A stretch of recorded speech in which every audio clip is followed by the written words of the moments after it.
Tudo bem? Sejam bem-vindos novamente. Estou aqui no canal Aprendiz do Evangelho para trazer para vocês mais um capítulo da obra O Pão Nosso, trazida através do Chico, né, pelas mãos do Chico Xavier, a obra do nosso querido Emmanuel, né? Mas antes de começarmos, vamos aos recadinhos de praxe, né? Preciso e conto com você. Se inscreva, deixe o like, ative o sininho de notificações, ajudem muito ao YouTube entender que a gente faz um trabalho legal, né? Um canal aqui é sem fins lucrativos, então o nosso único objetivo realmente é a divulgação da doutrina espírita, né? Da doutrina dos espíritos. E como já dizia Emmanuel, que está aqui embaixo, a maior caridade que podemos fazer à doutrina espírita é a sua divulgação. E quero falar de mais duas possibilidades, né, que a gente tem de assistir ou de participar, de aprender, né, com a doutrina espírita. A primeira é o NED, Núcleo de Ensino da Doutrina Espírita, que é aqui em Santos, né? Nós temos todas as quintas-feiras, às 19 horas, uma roda de conversas. Nós estamos fazendo sobre a série de André Luiz, O Mundo na Vida Espiritual. Já fizemos Nosso Lar, estamos em Mensageiros, que muita gente conhece como filme Nosso Lar 2, mas estamos fazendo agora Mensageiros. Então, eu convido você que está nos assistindo e é de Santos, tem a possibilidade, quinta-feira, 19 horas, no Lar Espiritual Seara de José, na rua Evaristo da Veiga, 266, todas as quintas-feiras, às 19 horas. E, no mesmo dia, às 21 horas, eu participo junto com mais 3 amigos, o Silvio, que muita gente conhece, porque ele foi da Mocidade Espírita do Ismênia de Jesus, o Newton Júnior, quem não conhece o Newton Júnior, aqui de Santos, né? Quem está no mundo do mundo espírita conhece o Newton Júnior, porque ele faz parte da USE, da União da Associação das Casas Espíritas aqui de Santos. E o Sombra, que é o nosso. Sem ele nada acontece, né? Que fica por trás das câmeras, mas sem ele nada acontece, tá bom? Então, conto também com o apoio de vocês. O podcast é ao vivo, todas as quintas-feiras, às 21 horas. Os dois canais, os dois links dos canais estão na descrição. Tanto do NED, para quem quiser assistir a roda de conversa gravada, né? Normalmente 2 dias depois ela vai estar no canal do NED. E o podcast, o canal do podcast, que é ao vivo às 21 horas. E quem puder e quiser ir ao vivo, né? Participar dessa roda de conversa, onde a gente troca ideias, é muito mais divertido, digamos assim, né? Porque a gente aprende junto. Todas as quintas-feiras, às 19 horas, no Lar Espiritual. Seara de José, na rua Evaristo da Veiga, 266. Dito isto, né, sem mais enrolação, vamos ao que interessa, que é o nosso, vamos subir aqui, tá aqui, o nosso capítulo de hoje do livro Pão Nosso, título Pensastes, ou pensaste nisso, né, ele fala no singular. Então vamos começar. Sabendo que brevemente, deixa eu só aumentar a tela aqui para mim, gente, ficar melhor para mim. Sabendo que brevemente hei de deixar este meu tabernáculo, segundo o que também nosso Senhor Jesus Cristo já me tem revelado. Segunda Epístola de Pedro, capítulo 1, versículo 14. Então ele fala que sabendo que brevemente ele hei de deixar este meu tabernáculo, o corpo, né? Ele ia desencarnar. Segundo o que também nosso Senhor Jesus Cristo já me tem revelado. Então Jesus já tinha revelado a ele o que iria acontecer com ele. E aí vamos à análise de Emmanuel, né? Sabendo, desculpa, se muitas vezes grandes vozes do cristianismo se referiram a supostos crimes da carne, é necessário mencionar as fraquezas do eu, as inferioridades do próprio espírito, sem concentrar falsas acusações ao corpo, como se este representasse o papel de verdugo, implacável, separado da alma, que lhe seria então prisioneira e vítima. Nesse primeiro parágrafo, deixa eu tirar essa frase aqui. Isso. Esse primeiro parágrafo, Emmanuel já nos traz como se muita gente, né, raciocina que fosse o corpo o culpado pelos problemas que nós passamos, como se a nossa alma, o espírito, a alma encarnada, o espírito, que no caso a alma é o espírito encarnado, fosse uma vítima, né? Como se nós fôssemos passageiros de um carro desgovernado e nós não tivéssemos responsabilidade nenhuma. Tem a fraqueza do eu. E quando ele fala da fraqueza do eu espiritual, porque é o espírito que governa. O corpo é só o veículo, mas nós o governamos. E continua. Reparamos que Pedro denominava o organismo como sendo seu tabernáculo, né? Ele usou o termo tabernáculo, né? O corpo humano é um conjunto de células aglutinadas ou de fluidos terrestres que se reúnem sob as leis planetárias, oferecendo ao espírito a santa oportunidade de aprender, valorizar, reformar e engrandecer na vida. Então, o corpo humano é só uma ferramenta. Ele coloca até células aglutinadas, ou no caso, os fluidos terrestres, né? Nós sabemos que tudo que tem aqui na Terra é feito de fluido. Tudo é fluido. Fluido, né? Que é reunido em várias formas, gerando matéria, né? Então, tem os fluidos que geram as nossas células, o fluido que gera a madeira, que gera pedra, que gera tudo, né? Tudo é baseado em fluido, fluido cósmico universal. Frequentemente, o homem... sim, e que esse tabernáculo, esse corpo, ele é feito para essa oportunidade que é nos dada de aprender, valorizar, reformar e engrandecer a vida.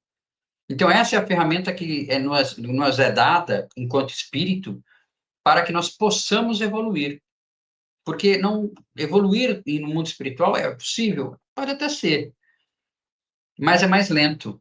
Porque as provas têm que ser cumpridas aqui, onde há o esquecimento, né? O véu do esquecimento, que muita gente usa, onde nós não lembramos o que temos que fazer, onde nós temos o nosso livre-arbítrio, porém, mesmo não lembrando o que tem que fazer, mesmo tendo livre-arbítrio para escolher o que você quer fazer na sua caminhada, nós temos o que Jesus nos falou.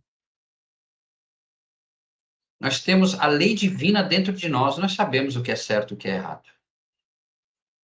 Frequentemente, o homem, qual operário ocioso ou perverso, imputa um instrumento útil às más qualidades de que se acha cometido. O corpo é concessão da misericórdia divina para que a alma se prepare ante o glorioso porvir. Eu já falei sobre isso, né? Quando eu estava falando do capítulo do parágrafo anterior. É como se a gente reclamasse de que a gente, sei lá, anda torto porque o chinelo não é bom. A gente anda torto porque a gente força mais para um lado do que para o outro. Não é culpa do chinelo. Um exemplo bem, talvez, tosco. Mas é para a gente entender. O corpo é só uma ferramenta. Claro que essa ferramenta pode vir com algumas limitações, mas essas limitações podem ser parte do nosso trabalho evolutivo. Talvez sejam necessárias essas limitações, para que a gente possa, a partir delas, aprender.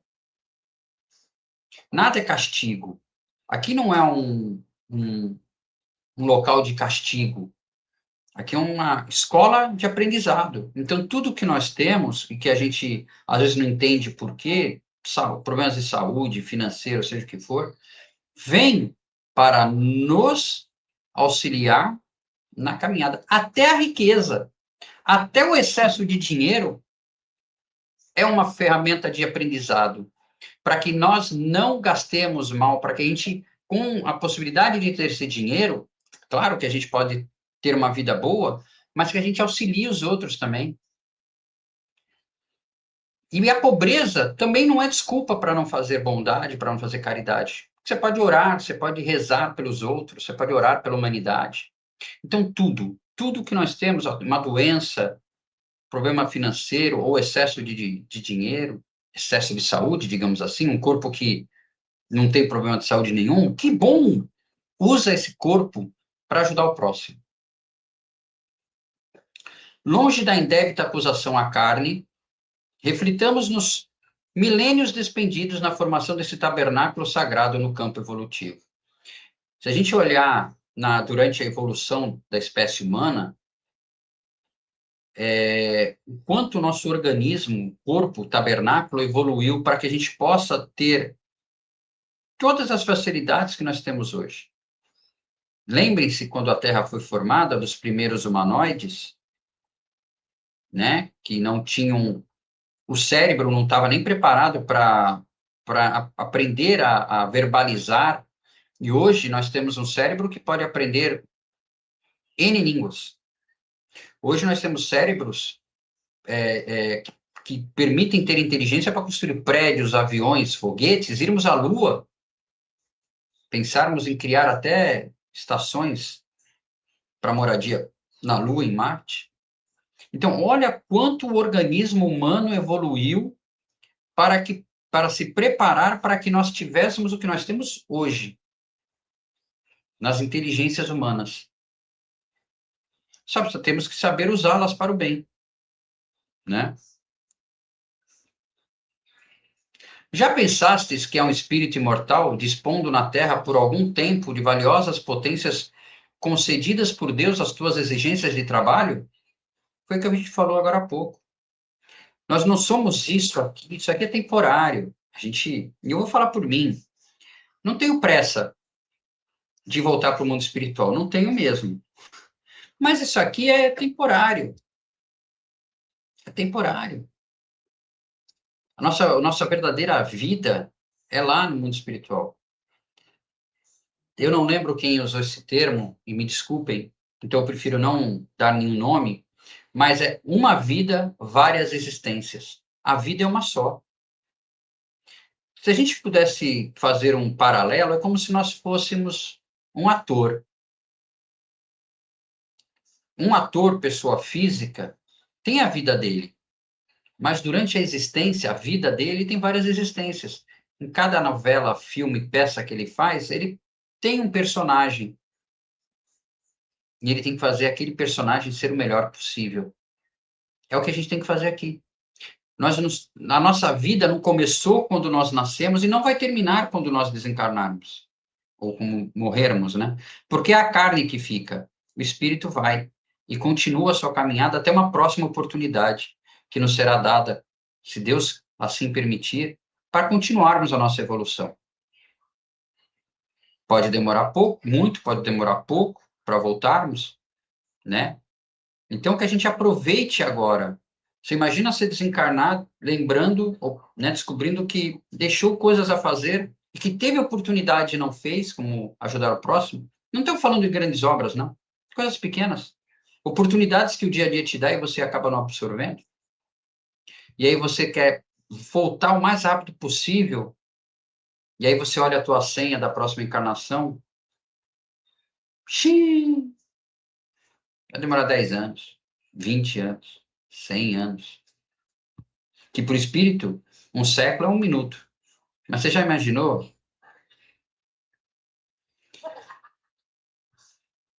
Para encerrar, né, como se fosse uma análise resumida do texto, o texto ensina que o corpo humano não deve ser visto como culpado pelos erros humanos, mas como um tabernáculo sagrado, porque é Deus que nos permite ter esse corpo, concedido por Deus ao espírito imortal para aprendizado e evolução. Então, temos que proteger esse corpo, né? Ir ao médico quando necessário, tomar as medicações, né? Beber água, praticar alguma atividade física, boa alimentação, boa música, boa leitura, não beber, não fumar. E aí a gente vai conseguir ter com que esse corpo se mantenha saudável, para permitir que a gente execute a nossa tarefa até o final. O Chico usava o termo, acho que era o Chico que usava, os completistas, aqueles que conseguem completar o prazo de encarnação que lhe foi dado. O nosso corpo, né? A gente é como se fosse uma bateria de celular, uma bateria de notebook. Tem uma carga. Se a gente souber usar, essa carga vai se manter e vai acabar quando tiver que acabar. Agora, se a gente cometer excessos, a gente vai fazer com que essa carga acabe rápido demais, né? Acelere a carga a acabar, né? Então, que a gente tem que valorizar esse tabernáculo sagrado.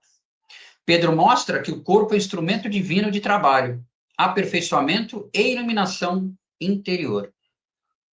Assim, o homem deve valorizar e santificar suas capacidades físicas e mentais, utilizando-as para o bem e para o crescimento espiritual.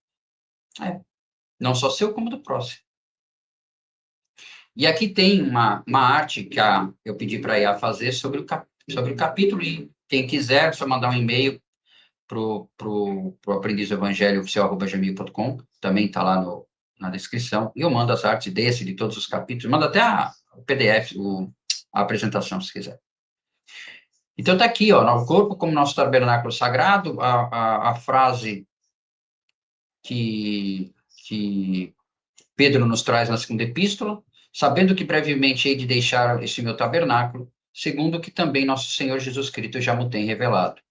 O corpo é nosso tabernáculo, a concessão da misericórdia divina, não é o corpo que é culpado, né? Nós somos culpados pelos nossos problemas. Instrumento sagrado de trabalho, responsabilidade de uso consciente, e santifica teu corpo, que é cuidar dele. Embaixo, já pensastes que é um espírito imortal? Medita, agradece e santifica teu corpo nele, encontrando o templo divino. Na terra, por algum tempo, dispondo de um corpo com valorosas potências.